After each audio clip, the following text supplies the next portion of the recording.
Hi there. Welcome to the SoberCircle channel. Enjoy this speaker tape.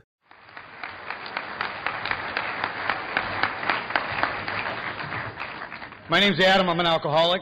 Hey, Adam. I want to first thank you for inviting me to come talk tonight. It's always an honor and a privilege to be asked to participate in Alcoholics Anonymous.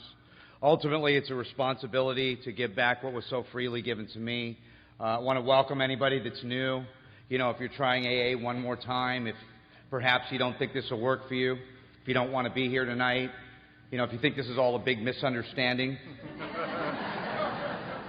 sorry it's come to this. I mean, I don't mean to be funny, but Alcoholics Anonymous wasn't on my to-do list. You know, I didn't get to AA because I had a bad weekend. I had a couple of bad decades. And for me, like a lot of us, this had to become a matter of life and death. Where I live in Southern California, Los Angeles, they give chips for, 30, 60, 90 days. I think they do that everywhere. And I was one of those perpetual chip takers. I had so many chips and key tags, I could have played poker with them. I mean, it was awful. I remember the secretary in one meeting saying, "Give them back." And I recycled through the rooms for 17 years. And I thank God for the unconditional love and the compassion of the old-timers who I remember saying, "Don't even bother taking chips, kid. Just sit in the back. Shut up." But they made it very clear to me that the doors of Alcoholics Anonymous would continue to be open. And if and when I was ready to take actions in Alcoholics Anonymous, that AA would be there for me. And as a newcomer, I remember, there was so much guilt and shame about being, new. I doing that walk of shame over and over and over again as a newcomer. And I remember what I would do is I would go into your head and look back at myself and think, what a loser. My goodness, why can't you get this? What's wrong with you? And I know the old-timers were judging me. If you're new, we're judging. We make bets. Right? We're not that spiritual. I mean, think about it. I love it when they say, don't judge anybody in AA. You guys hear that around here? What do they tell you 5 minutes later? Stick with the winners. Right? You hear a lot of contradictions in Alcoholics Anonymous that are not necessarily in our basic text, in the literature. I remember getting out of, rehab, and my counselor says to me, he says, "Adam, don't make any major changes in your first year." So I come to AA, get a sponsor. What does he tell me? You got to change everything. Right? I was told don't make any major decisions in my first year. You guys seen the third step?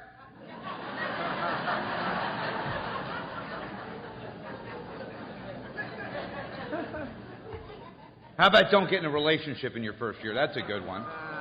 No one knows if that works. No one's ever done it.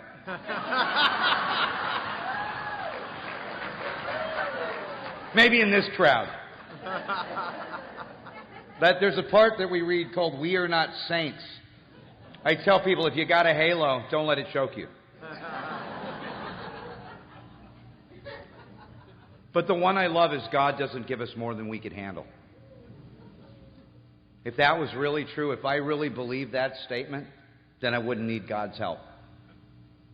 And the longer I've been sober, the longer I've been separated from alcohol, the more I've come to terms with the fact that I absolutely do need God's help. I need your help. Help is the dirtiest four-letter word in these rooms. It was the hardest thing for me to really relinquish control and ask for help. And my experience with Alcoholics Anonymous is that AA has done for me what I could never do for myself. It's done for many of us here tonight what we could never do for ourselves. Collectively, as a fellowship and as a society, what I could never do. And, the interesting thing about AA, we talk about the steps as being how it works. Really, the traditions are why it works. And for many years in Alcoholics Anonymous, I wanted to change everything about AA. My home group's the Marina Center in Culver City, and, every week we get these new people that come in, and they immediately want to change the format, and, change the way we run the group. And a couple months later, we never see him again.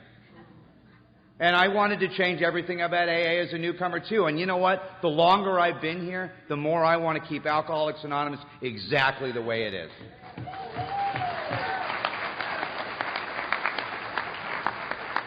The steps stop me from committing suicide. If you haven't noticed, the 12 traditions stop us from committing homicide. Oh, you don't believe it? Get involved in a business meeting. Or a committee. One of us doesn't work the steps, one of us dies, right? If we don't work the 12 traditions, we all die. And again, for me, like a lot of us, when Alcoholics Anonymous really became a matter of life and death for me, then I started to truly respect the thing that was saving my life. You want to see some drama? Get between an alcoholic and a drink. Want to see some drama in my life? Get between me and Alcoholics Anonymous. And, for me as a newcomer, looking back at it, what I would do is I used to come to meetings drunk. Now, the interesting thing about Alcoholics Anonymous these days is if you see somebody drunk in AA, the first thing people say is, "Oh my gosh, what's he doing here?" Right? Think about it. With the event of treatment, which swoops a lot of us up in our most desperate moments, throws us into yoga class, craft hour, nature walks. What I would do is we have these late night meetings in, Los Angeles, Hollywood, 11:30, 12 at night. And I would go to 7-Eleven, get a big gulp cup, fill it up with liquor, put a little splash of Coca-Cola on top. Then I'd cruise into the late night AA meeting, do some of my best sharing. Looking for friends. And they weren't laughing. And then eventually I started going through treatment centers. And you know what? This is not a plug for treatment, but by the time I finally got sober, I'd gone through treatment 28 times. Not 28 days like the movie. This isn't Hollywood. 28 consecutive times. And I remember telling my sponsor I went through treatment 28 times. I was hoping that would get rid of the guy. Loser. Go find someone that's willing. And he looks me right in the eye and he says, Adam, that doesn't make you an alcoholic. And I thought, you're kidding. He says, no, it means you paid $500,000 for a big book.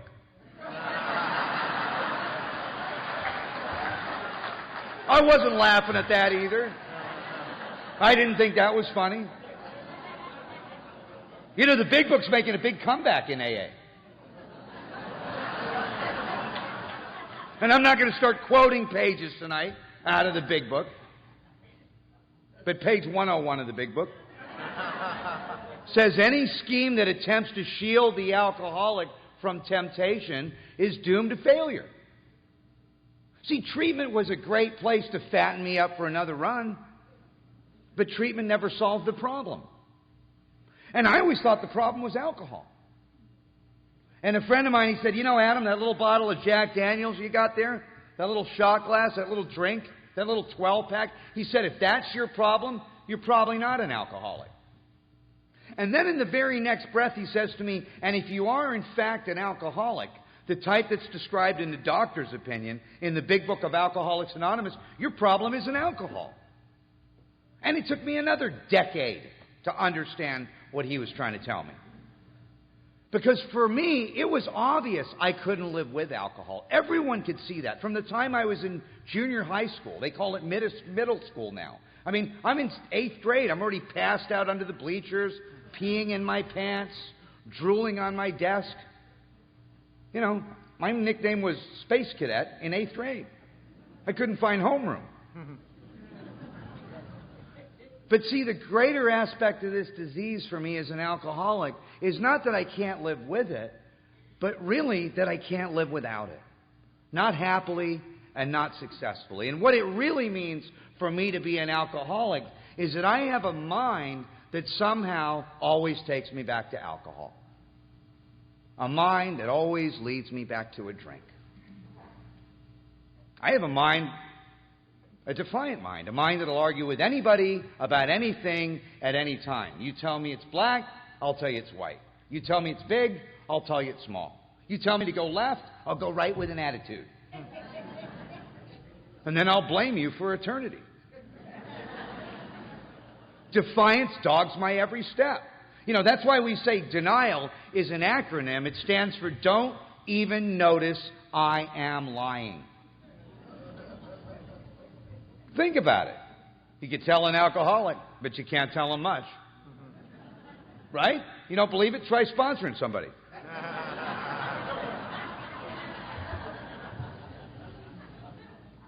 It's my nature. You can lead me into the gates of hell, but you can't push me into heaven. That's why Wilson talks about the tradition of attraction rather than promotion. For me, like many of us as an alcoholic, I had to come to AA on my own terms. I couldn't do it for anybody but me. You know what all the religions and treatment centers have in common? They all send their drunks to us.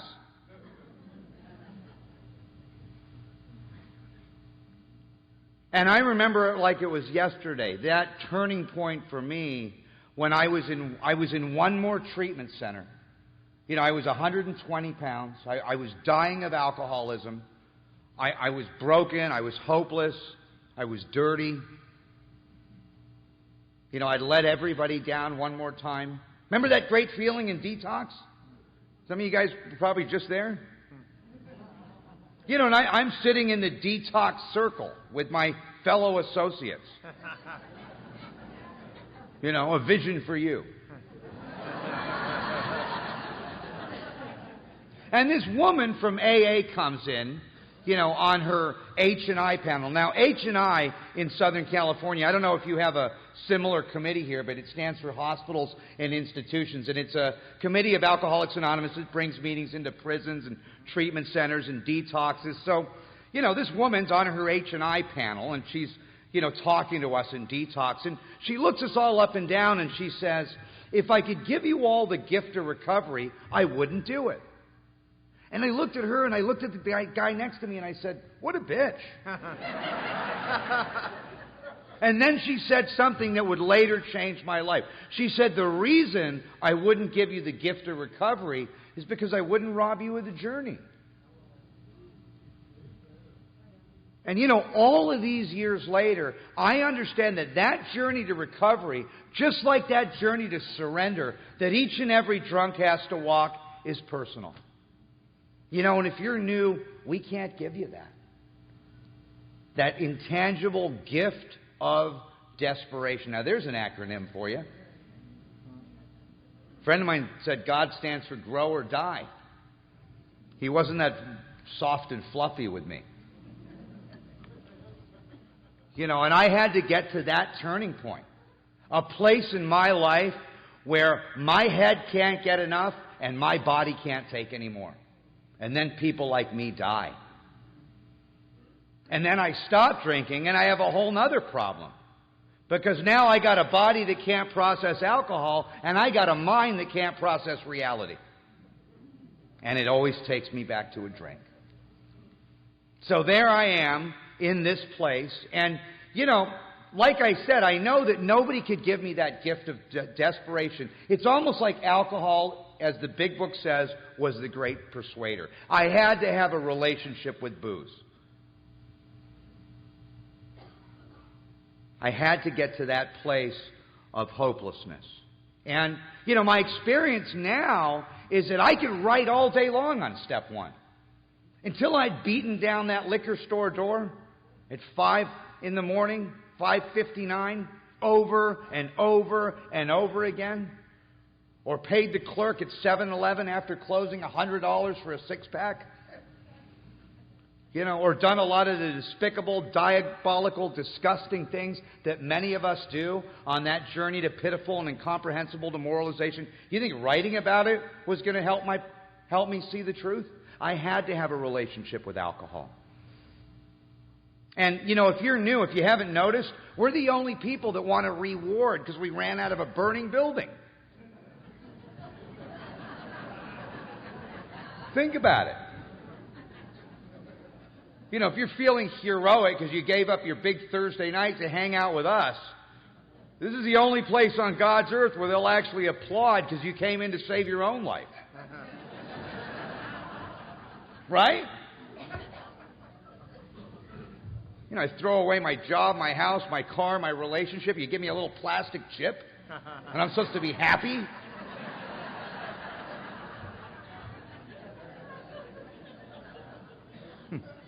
So if you're sitting here thinking about drinking, that beats the heck out of being in a bar right now thinking about getting sober. Welcome to AA.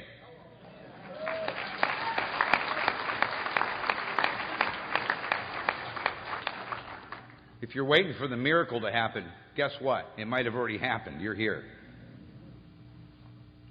You know, I know that for me, you know, my mom and my family are sleeping better tonight because I'm here. And if I live to be 100 years old, I could never pay Alcoholics Anonymous back for that freedom and the relationships and the love and the roadmap to spiritual success that I found because of Bill and Bob. You know, I want to welcome you again if you're new. I remember when I was new, my sponsor said to me, he said, Adam, I want you to buy a black suit. And I said, why? And he said, well, if you stick around Alcoholics Anonymous, it'll come in handy. Unfortunately, you'll go to a lot of funerals. And then he said something really nice. He said, oh, and by the way, if you drink again, at least we'll have something nice to bury you in. He was mean. You know, but my experience today is that if you baby the alcoholic, you'll bury him. I needed to hear the truth about alcoholism. That it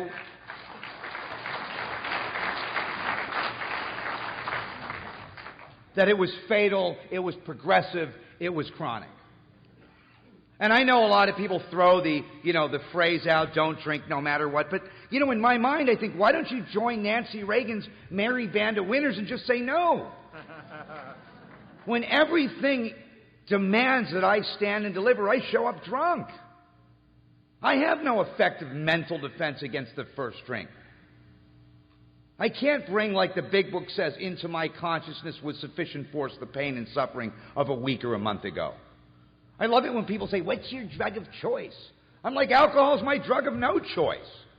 I don't choose not to drink. I'm powerless. Yet when I become willing to take other seemingly unrelated actions, all of a sudden I have freedom from alcohol. And I really think in many ways that's the message of Alcoholics Anonymous. You know, we talk about jails, institutions, and death. You know, that's kind of like hamburgers, fries, and a Coke. You know, but I do a lot of service in detox centers, and, you know, there's this language that you hear. It's a second language. It's called victimese. Like they just can't seem to realize that the drinking bone connects to the detox bone. Or the jail bone. It's like a big leap for them.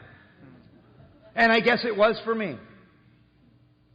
That's why I have to continually stay in the middle of this thing. So I can stay really clear on the truth in my life about Alcoholics Anonymous. You know, that victimese thing that they have, it usually starts with, I lost everything. I'm like, I didn't lose anything. It was all drink coupons for me.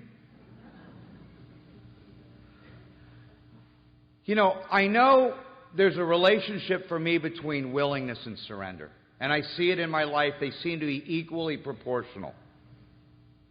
You ever notice you'll never see anybody more willing to work the program of Alcoholics Anonymous than the guy that comes crawling through the back door of your home group after a long, hard run? And he'll do anything, right? 90 meetings in 90 days. First day out of detox, he's got 3 sponsors. Right? He wants to take our whole coffee pot home with him. Doesn't even have a trunk to put in it. That's how we lose half our literature. And that same guy, 30, 60, 90 days later, is looking me right in the eye saying, you mean we got to go to meetings every day? And like a prize fighter, I throw in the towel, And then I became, I start to take the towel back one little piece at a time. I take my will back. And it's so interesting because you hear it in every meeting. People that do not recover, people that cannot or will not. And I look at my resistance, the thing that's blocking me from spiritual freedom. And you know what it is? It's another form of denial. Because we talk about admission, the opposite of admission for me is denial. But there's two kinds of denial for me. There's denial about the problem, but the greater aspect of denial for a drunk like me is about the solution. That these time-tested steps, this plan of action, this roadmap to spiritual success, it's not going to work for me. You know why it's not going to work for me? Because it wasn't my idea.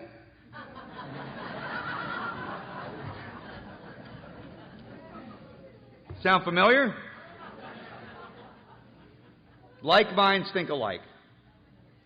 And I really had to come to terms with what that willingness is. And I understand for me today that there is a relationship between the act of surrender and the state of surrender. The act of surrender is what got me into AA over and over and over and over again as a newcomer. But see, the state of surrender is a completely different concept. That's kind of like what's keeping the old-timers here. It's completely different. It's kind of like watching a swan glide across a pond of still water. It's so beautiful, so effortless. It's so graceful. But you know what's going on under the water, right? That swan's paddling like hell. And if you're new, if you haven't noticed, we have a chapter in the big book, Into Action. We don't have a chapter into feelings. Go tell your therapist that. Right? We don't have a chapter into thinking. We ought to have a chapter into whining, right? From the podium. At the noon meeting. No offense. I'm like, get a job, man. And for me, like a lot of us, I became willing to take actions in Alcoholics Anonymous that I did not believe in. I was asked by my sponsor and my home group to set aside everything I thought I knew about AA, about the 12 steps, about God, so I could have a new experience with this thing. Everything that I thought I knew about God, about myself, and about others. Because if you added up those three relationships, when I came to AA, if you took my relationship with God plus my relationship with self plus my relationship with others, and you put an equal sign under it, it's simple math. You know what it equals, right? Detox.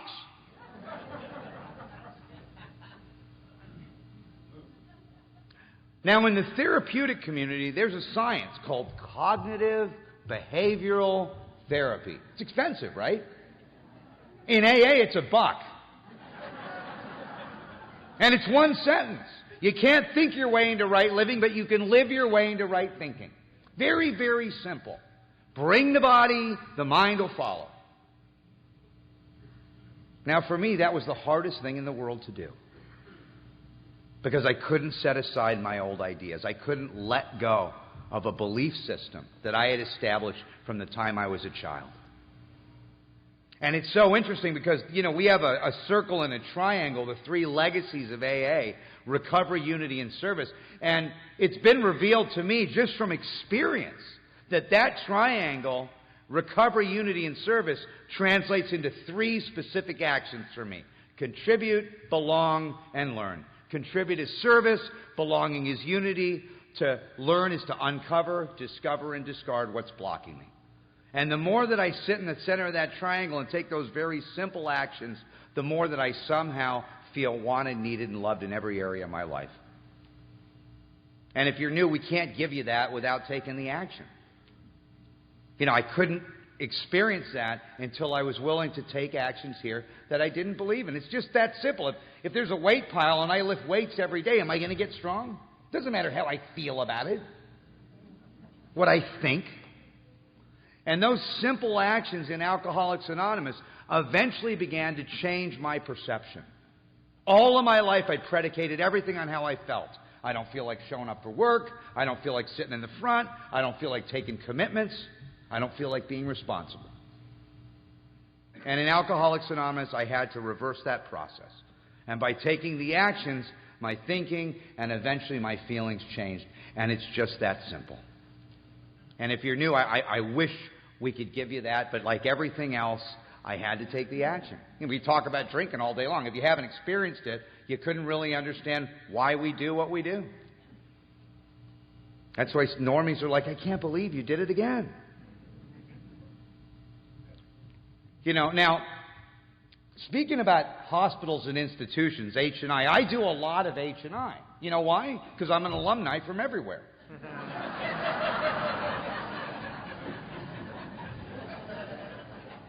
And one of the panels that I have at the Veterans Administration, you know, I've had it for years.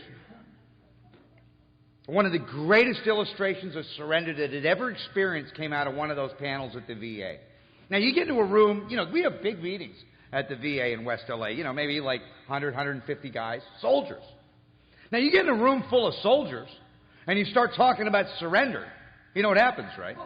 Room gets quiet, dead quiet, especially Marines. You know, but if you ever watch a soldier surrender, like on CNN, the illustration's perfect. And you might want to relate it to alcohol if you're new. You ever watch a soldier surrender, you'll see the soldier take the rifle, very slowly lay it on the ground, sit down on the side of the road, wait for someone to tell him what to do. Right? When you got 40 AK-47s pointed at your head, you don't throw down the gun with an attitude. Kind of like these guys put their court cards in the basket. Think about it. You're not sitting on the side of the road looking back at the gun, because if you do, someone's going to shoot you. Am I looking back at alcohol? Am I looking back at the magic that I once found in booze? Is that the euphoric recall, the peculiar mental twist, the lurking reservation that Wilson talks about? Is that what it is? It's so interesting because for me, when I look back at it, it's almost like I'm in the high school gym 25, 30 years later. Girls are gone, the lights are out. It's an empty room, it's dark. I'm all by myself in that room saying, where's the party? Now, there's no disco ball where I was drinking. You know, we talk about my worst day sober is better than my best day drinking. My worst day sober is better than my last day drinking. And I think about those moments when life had its moments, and for those moments as an alcoholic, I'm willing to give my life to recapture and recreate the magic that I once found in booze. It's almost like Oz never gave the Tin Man anything he didn't already have. What am I trying to put in myself that's not already there? Because that idea will kill me. You know, it's interesting because there's a guy named Dr. Harry Tebow, and you can look him up on the internet. It's not an outside issue. In fact, he's one of the contributing members to some of our original literature. And Tebow talks about the difference between compliance and surrender. And it's interesting because, you know, compliance by definition is cooperation without agreement. And I've been in compliance with AA for years, doing it for sober living, doing it for the judicial system, doing it for the parole department, doing it for DCSF. Where I live on the west side of LA, they do it for the trust fund.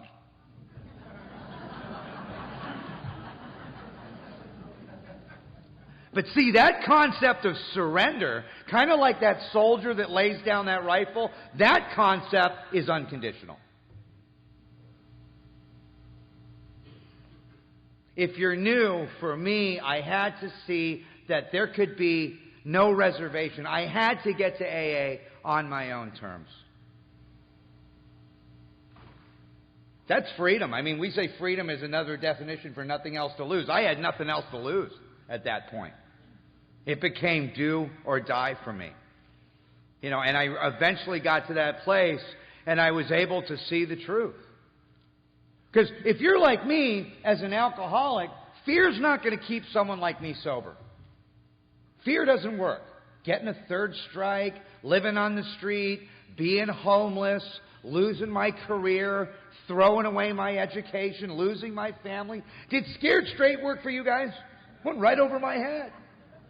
Now, the big book talks about the problem drinker and illustrates the problem drinker as someone that can stop or moderate given sufficient reason, right? Big difference between a problem drinker and an alcoholic. Think about it. You get a problem drinker and a real alcoholic in a jail cell for, say, drunk driving. You got two completely different philosophies going on. You got the problem drinker over here sitting on one side of the cell, beating on the table thinking, man, why'd I have that fifth beer? I knew I shouldn't have drank so much. Why'd I drink so much last night? The real alcoholic sitting over here on the other side of the cell thinking, why'd I take Interstate 4?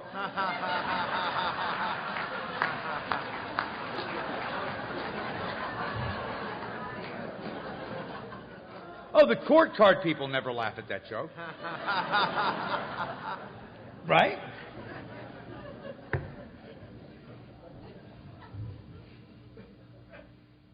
Problem drinker's wife says, honey, if you don't stop drinking, I'm leaving you.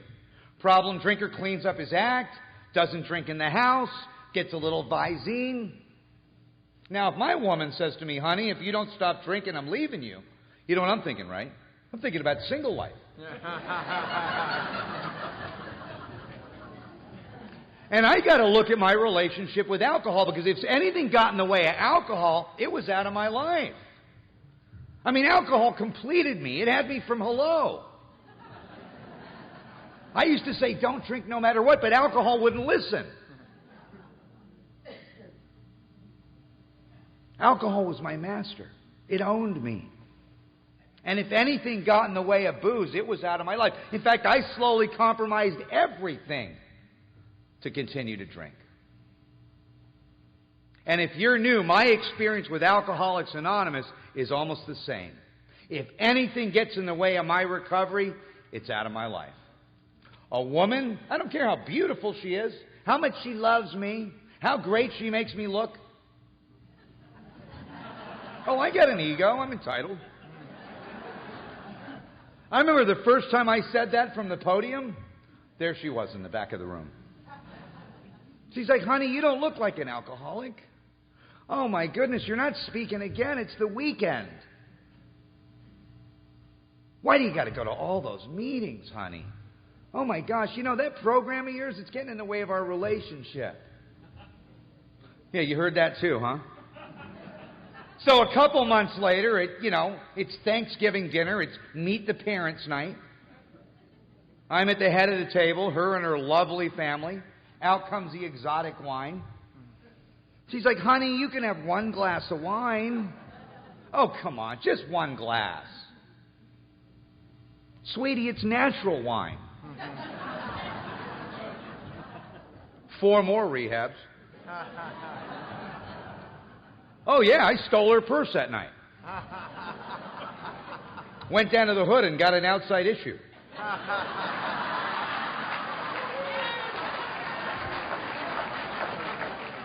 Oh, you guys relate to that, huh?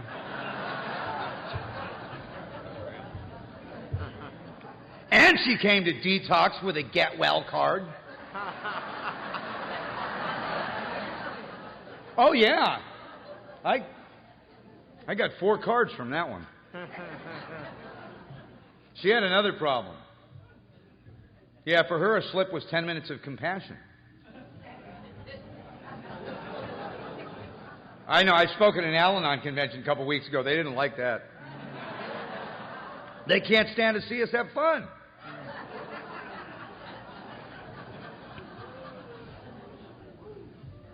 I tried to send her to Codependence Anonymous. She wouldn't go. You know why? She didn't have anyone to go with.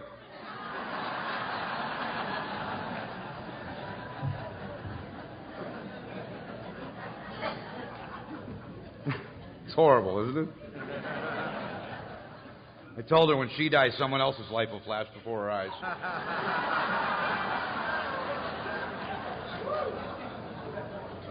I'm going to quit before I get fed to the alligators.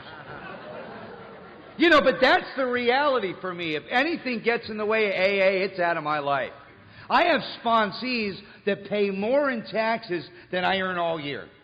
They have these huge careers and these little tiny AA programs. I've never seen one of them stand the test of time here. What do I do for a living? Oh, I stay sober. Oh, what do I do for money? That's over there.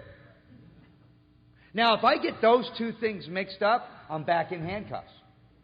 I get those two things mixed up, I'm back in an emergency room. Or I get a double header, I'm handcuffed to a gurney in an emergency room. Oh, I've been there.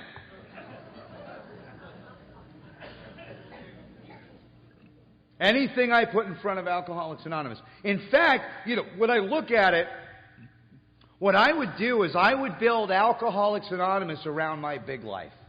And as my life slowly expanded, what would happen is AA would become more and more inconvenient. And what I've had to do in order to stay here and really thrive is to build my life around Alcoholics Anonymous. So if you're sitting in here and you feel like you're on the outside of this thing looking in, maybe you are. And I had to really think about it. Was I really committed to a home group? Like that triangle, recovery, unity, and service, my head, my heart, and my feet had to be moving in the same direction. My head is inventory, my heart is service, my feet are meetings. That's what being in the middle of it is. And there's a big difference between being in AA and on AA. It's kind of like the difference between being in a submarine or on a submarine. Right? When the ship takes a dive, I guarantee you'll find out if you're in it or on it.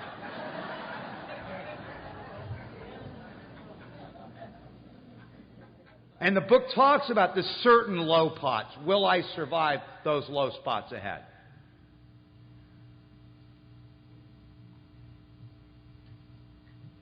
Life or death. See, for me, self-knowledge won't fix me. I've had every relapse prevention class known to man. $500,000 big book, believe me. I've had all the therapy available. And I'm behind a dumpster again on Skid Row in downtown Los Angeles, drunk, drooling on myself with a bottle of whiskey, reciting chapter 5 out of the big book. Right? And the bum next to me is like, will you shut up, man? You're ruining my high. Give me that bottle. And I'm crying because I can't get back here. Because I got a head full of AA, I got a belly full of booze, and I'm separate, different, and alone one more time. And if you think that sounds painful, you know what's worse? Being in this room tonight, being a real alcoholic and not working the 12 steps. It could be worse. Coming to meetings late, leaving early, not having commitments, not having a sponsor, not being of service. I mean, it's worse. You have no anesthetic. And it's very interesting because, we always talk about the guy in his first 30 days, and we have these moments and milestones of recognition. First 30 days, 60 days. We ought to have a moment of recognition for the guy or girl in their last 30 days. Think about it. You can always spot them. Just ask them how they're doing. I'm fine. I'm like, really? Why don't you tell your face that? But it's a tragedy because you always hear about him later. Remember so-and-so used to sit in the front row? He went home and shot himself. Overdosed. Got a third strike. See, I don't want to be in my last 30 days. I know what it's like to sit in a room or a meeting of Alcoholics Anonymous and be in my last 30 days. And you hear people say, we're all the same distance from a drink. I don't believe that. You think this guy here's got 4 or 5 commitments, working with new people, has a home group, has a sponsor? You think he's the same distance from a drink as this guy here that's doing nothing? And I don't mean you. What you get for sitting in the front row, right? See, all of my life I was one decision away from a drink. And today, between me and that decision, there's a whole world called Alcoholics Anonymous. And it's about commitment, it's about tradition, it's about people like you, it's about rooms like this, it's about a loving higher power in the midst of all of that. And we talk about, You know why the grass is greener over there? It's because they're watering it. And I didn't understand that relationship. And I saw myself one more time back in relapse prevention class, learning about my triggers. Counselor, waking up's a trigger for me. Like, sir, will you please go back to your dorm?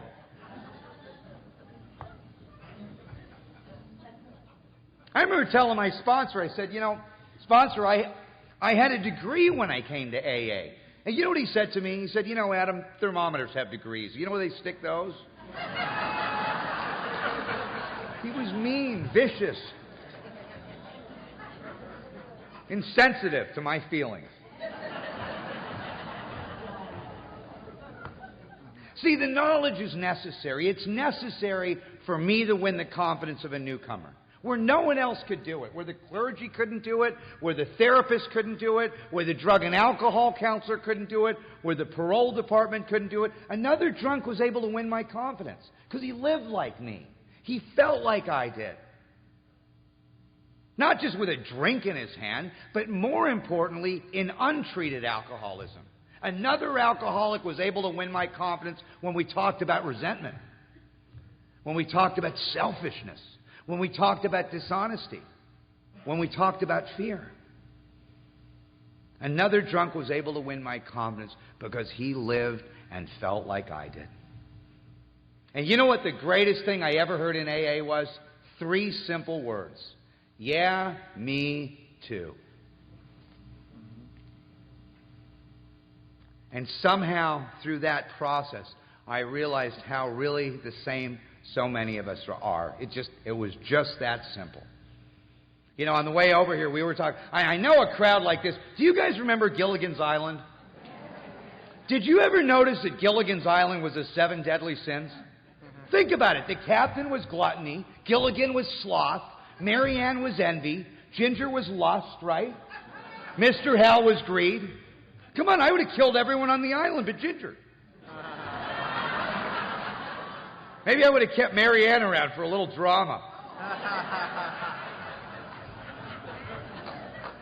But see, the process of another drunk working with me and me working with someone else is that I saw that all of these instincts and all of these defects and these shortcomings that we talk about are a natural part of being human.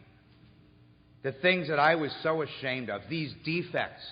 And it's so common. What I do is I put down the drink, and then I pick up the fork. That's gluttony, right? Next thing you know, I'm naked in front of the mirror, and I'm crying my eyes out, saying, God, I can't live like this. Step 6 and 7. So what do? I put down the fork, and then I pick up the credit card. Now I'm going to fix what I did with the fork, right? I'm in liposuction. I'm back at Ross buying clothes, trying to cover it up. Then I'm in bankruptcy court, on my knees, in step 6 and 7, saying, God, I can't live like this. So I put down the credit card and start acting out in the rooms. Can't go to that meeting again. I love it. There's 412-step programs. They're all identical except for the first half of step 1. And my experience is it's so easy for me to play musical poisons in the first half of step 1 and never really address the problem. And I did that over and over again. And what my book says is that when we straighten out spiritually, we straighten out mentally and physically. So I love it. You come into AA and you got all these other things going on. You've got alcoholics. Then you got alcoholic addicts. Then you got addict alcoholics. They're somehow different, right? Of course, you got the dope fiends in the back. They're worse than all of us.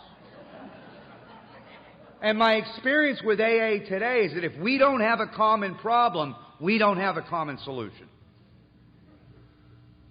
Alcohol. My mind always takes me back to drinking.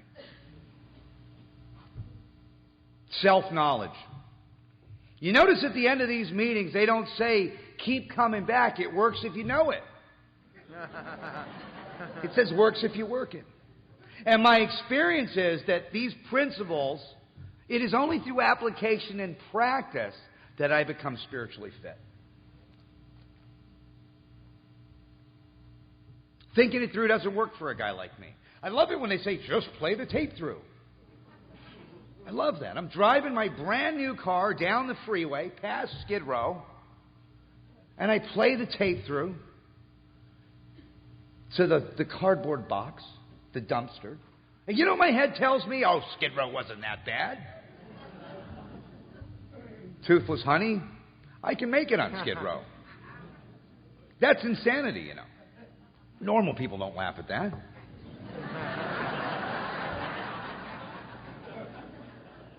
Think about it. I always thought insanity was doing the same thing and expecting different results. Isn't that what you hear in AA? That's not the insanity I live with. I have a completely different brand of insanity. It's doing the same thing, knowing exactly what's going to happen and what? Doing it anyway. Come on, at least the other kind of insanity, doing the same thing and expecting different results, at least there's some hope there. But I know exactly what's going to happen and I do it anyway, which points back to what it really means to have lost the power of choice. Now, I don't want to offend anybody tonight, but, you know, for me to pick up a drink's kind of like having sex with a gorilla. Oh, honey, if you have sex with a gorilla, it's not over till the gorilla says it's over. I know, you get that gorilla back in the cage, it starts looking at you again with those loving eyes. Remember how it used to be? Just me and you? Promise I won't tell anybody. We're in Mexico. Awful. But that's the way my mind works on me. Delusion. You know, it reminds me of this guy. He gets a rifle for his birthday. And his lifelong ambition, he's a hunter, he always wanted to go to Alaska, to the tundra, and shoot a polar bear. He's a hunter. So he goes up, he flies up to the tundra, he's got this brand new rifle he got for his birthday. He sees this bear, he takes his shot, and he goes over to look at his kill, and there's a tap on his shoulder. It's a bigger polar bear looking down at him. Yeah, the bear says, "You just shot my son. You got two choices. Either let me have my way with you, or I'm going to maul you to death." So a couple weeks later, he's in the hospital healing up. Now he's got a resentment. So he gets better. He goes back up to where the bear is. He's going to get this bear. So he goes to the exact same spot. He sees the bear. He takes his shot. Goes over to check out his kill. Tap on his shoulder. Bigger polar bear looking down at him. The bear says, "Hey, you just shot my uncle. You got two choices. Either let me have my way with you, or I'm going to maul you to death." Back in the hospital, healing up again. Another resentment. Now this goes on for years, back and forth, back and forth. Finally he's up there, back in the tundra, he sees the bear, it's the one, he takes his shot, he goes over to check out his kill, tap on his shoulder, it's the king of the polar bears looking down at him. And the bear says, "You know, we've been watching you. You're not really up here for the hunting, are you?"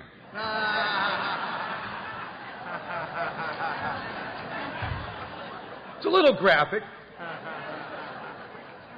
But if you read the Jaywalker in the big book of Alcoholics Anonymous, it's really not that far-fetched.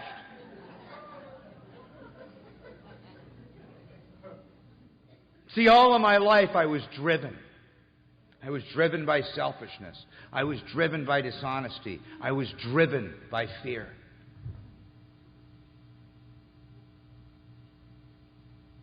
By resentment. And I look at that today. It's like, you know, when they drive cattle, it's an interesting word. You ever see the four horsemen that drive a herd of cattle? If you're in the middle of that herd, you don't know you're being driven. But you know where cattle's driven, right? It's driven to the slaughterhouse. And all of my life I lived in that delusion. And it's so obvious today. It's so classic. You know, I knew he was a crackhead. I can't believe he robbed my house. Right? I met her in rehab. I can't believe she drank. I mean, the delusion that I live with.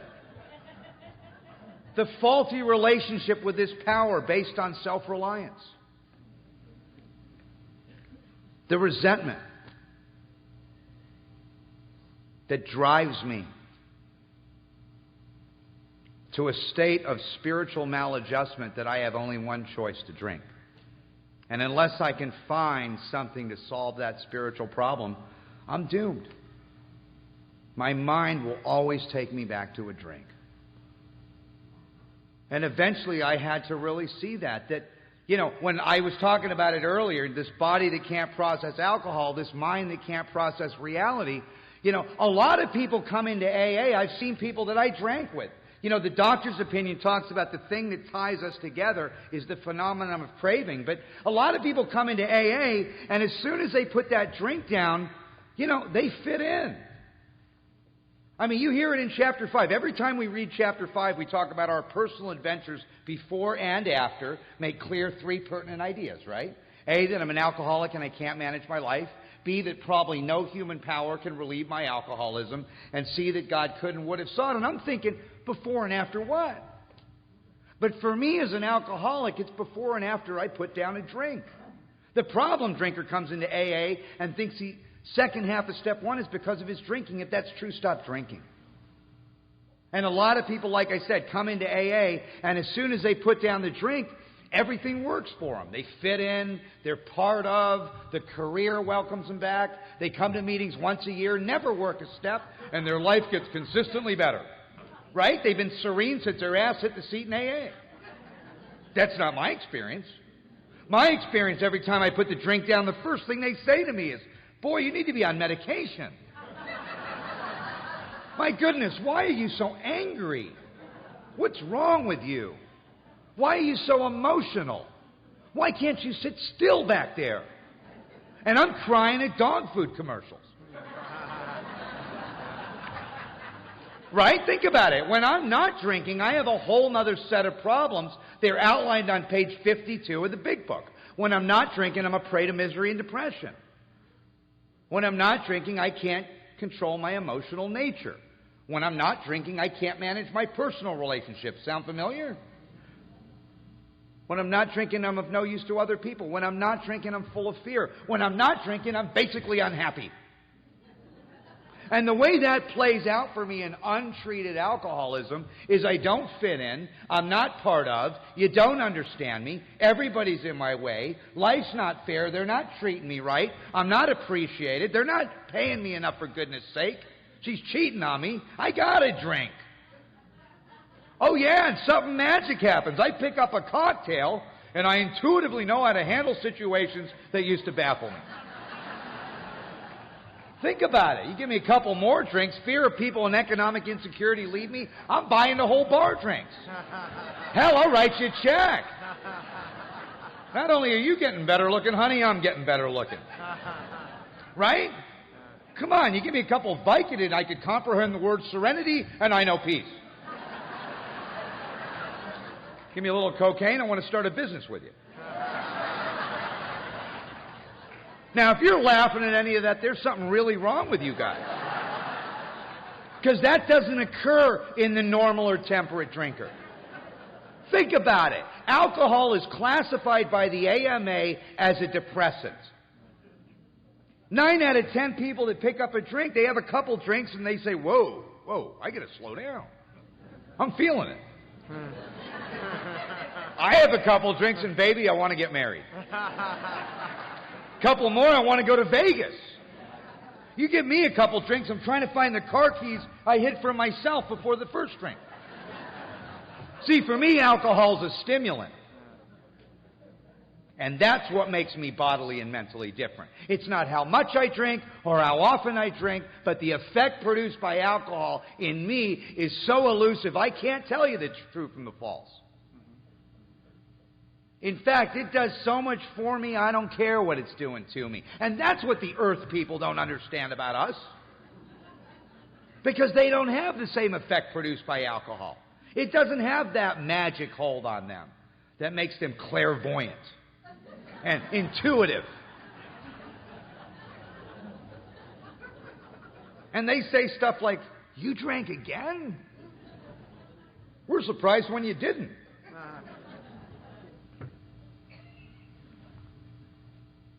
At some point, looking at the promises, what I did is I suddenly realized that alcohol had done for me what I could not do for myself. And what the promises really say at the end of the promises, it says, we suddenly realized that God could do for us what we could not do for ourselves. Didn't some of us suddenly realize that booze had done for us what we could not do for ourselves. Because if that's really true, then there's a relationship between God and alcohol.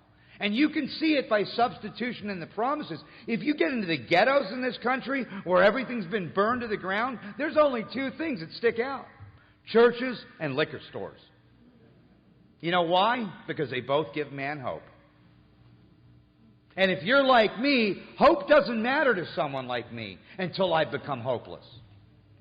Hope doesn't matter to a drunk like me until I burn my life to the ground.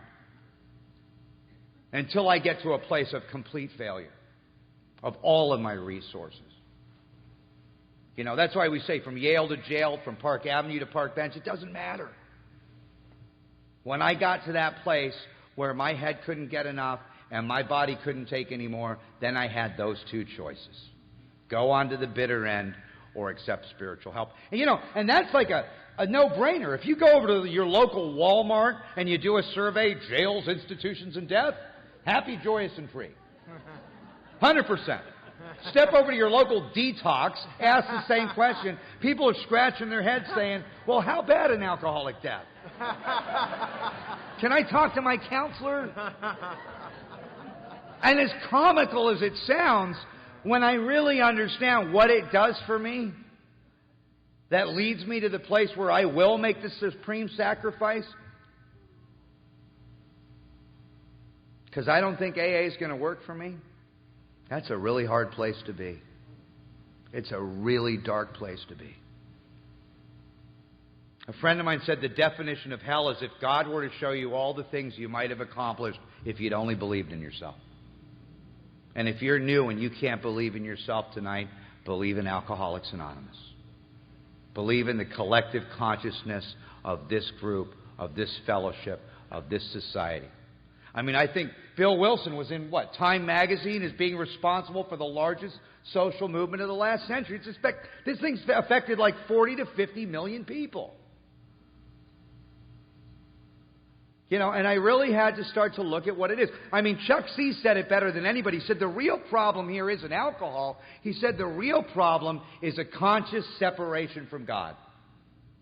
And then he points to the 11th step where you see the solution: conscious contact with God. And for me, that bridge from 2 to 11 is steps 4 through 9. Maybe what they should say in AA is, rarely have we seen a person fail that's done steps 4 through 9. Oh, rarely have we ever seen anybody do 4 through 9. I do the AA waltz. 1, 2, 3, drink. 1, 2, 3, drink.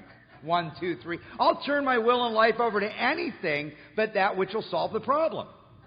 That's why we say you want to hide something from a newcomer, you know where you put it, right? Stick it in the literature. They'll never find it. There's only one thing people like us do in moderation. You know what it is, right? The steps. It took a while for me to understand what a conscious separation from God was. And it's real simple. I didn't want to pray. You know why? I didn't want God to find out where I was. That's simple. So if you're new, we have a chapter in the big book of Alcoholics Anonymous, We Agnostics. Have you noticed we don't have a chapter, We Believers? There's a poem in Notre Dame. It says, I sought my God I could not see. I sought my soul I could not free. I sought my brother, and I found all three. And that's why we talk about nothing ensures immunity from drinking more than intensive work with others. It is by reaching back in my community and helping another drunk that I see myself, my shortcomings, my defects, my hopes, my salvation. See, for me, this is the only prison where the key's inside. And that's why we talk about AA being the last house on the block, because until I'd failed on every other resource, I'm not going to come here and do these things. I'll balk all the way through the steps. You know, I look at 2, 4, 9, and I'm drunk. But see, for me, like a lot of us, the disease killed me every day and it wouldn't bury me. And I kept coming back to those two choices. Go on to the bitter end or accept spiritual help. And in order to do that, I had to eventually get rid of the old ideas that were blocking me. You know, I had a bunch of conditional relationships with this power. You know, Wilson talks about me being the actor, trying to be the director, right? Trying to arrange the ballet, the lights, the scenery, and all the players. And if everyone would do as I wish, life would be great. You ever notice that when an alcoholic's not having a good day, you know when I'm not having a good day? When I'm not getting my way. We're all like 5-year-old kids here with old people's faces. Oh, you don't believe it? Cross one of us. But see, in that play, the actor being the director, what I had done is I had given God a role in my play. And when God doesn't meet my finite human expectations, I become separate from that power. And I had put a label on that power. You get in a closet and pray for a hot dog, you know what'll happen, right? You'll die. God can move mountains, but you better bring a shovel. And I had a belief system that kept me in a place of separation. I tell my sponsees, don't pray for women. God's not a pimp. I knew I'd offend some people tonight. But see, the reality is, as I was able to face and be rid of the things in myself and that belief system that was blocking me, I started to find spiritual freedom. It was just that simple. It's like when they asked Michelangelo, they said to Michelangelo, how did you make the statue of David? And Michelangelo said, I never made the statue of David. I just chipped away everything that wasn't David, and there he was. It's such a simple example, but it's so true for me.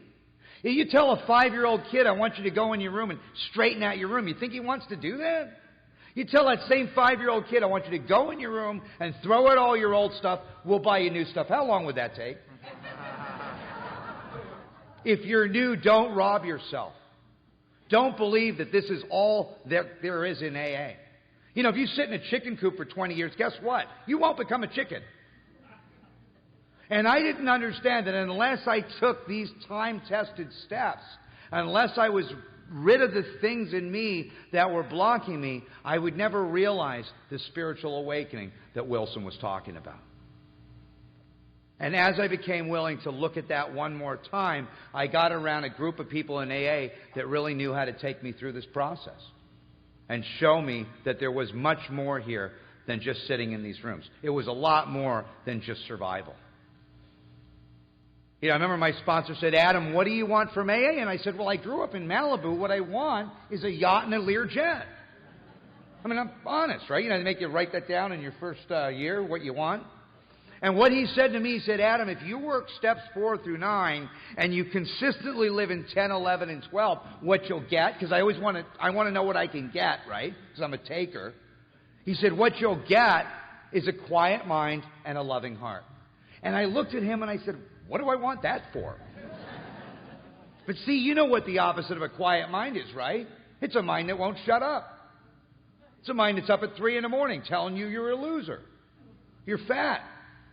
You know that job you got, they're going to do the background check on you. It's the one that's telling you right now your significant other's with their ex while you're in here. Right? So you can't stop text messaging. It's a mind that's up 5 minutes before me every day saying, you don't need AA. And what's the opposite of a loving heart? It's a vindictive heart. It's a prejudiced heart. It's a resentful heart. All of my life I was crucified between two thieves, yesterday and tomorrow. In yesterday I have guilt, shame, and remorse. In tomorrow I have fear, anxiety, and worry. The product of the steps for me is that I'm present. Then I'm free of those two thieves. The inventory of resentment, to take an event from the past, to relive it, to feel it, and to reenact it in every area of my life, and to look at my future, the speculation of what I'm going to lose or what I'm not going to get, and being free of that. Our spirits are almost like a body of water. When they're perfectly still, they best reflect the heavens. See, I know how to get there with a bottle of liquor. But my experience shows me that unless I can find that sense of comfort and ease that I sought from alcohol through this process, there's no way I'm going to stay here. You take the love of my life away from me and you don't give me something better, I'm a dead man. And I believe that's what Alcoholics Anonymous and this plan of action, this power, this process, and this program has done for me. And I can never pay AA back for that. You know, in closing, if someone did to me what I did to myself, I hate to say this, I would have killed them. If someone did to me what I did to others, I would have killed them. And then I come in these rooms, you want me to pray? I thought God had been watching.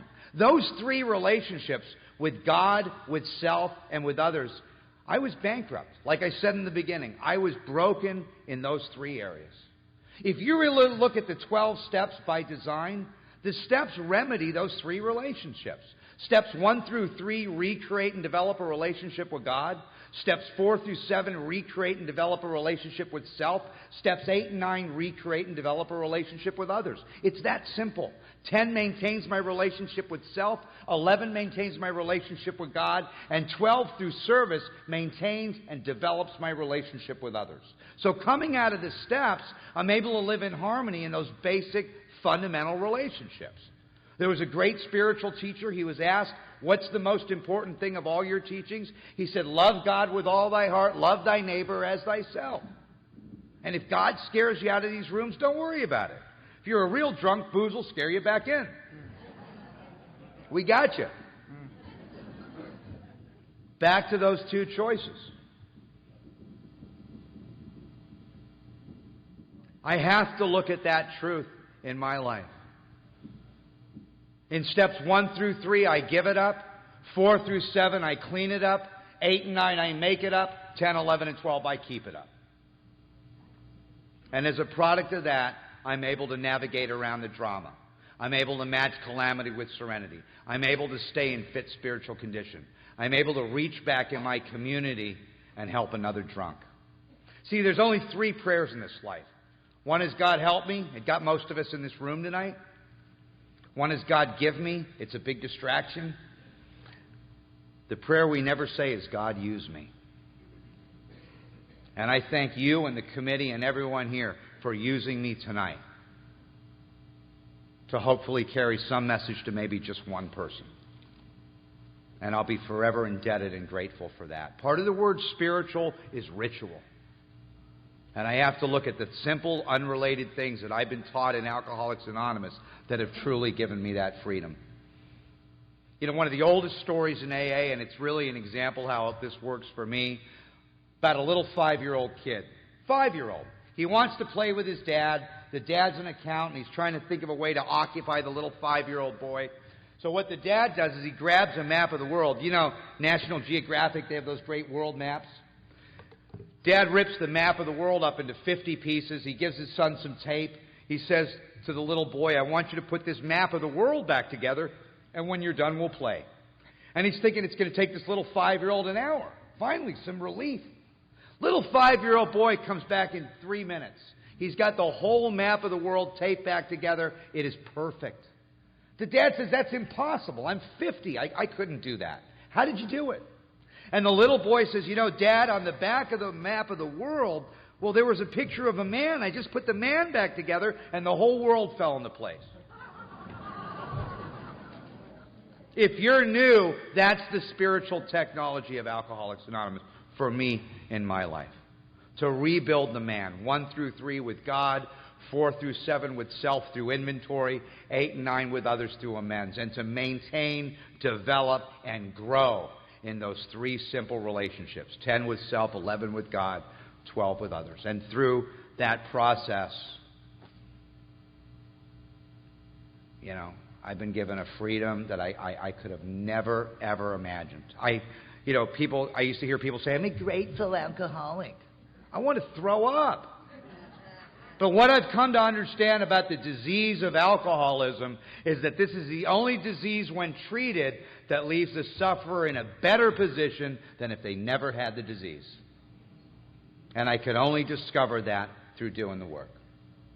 Thank you for my life.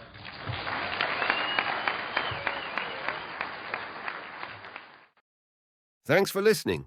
Please support the channel by liking and subscribing.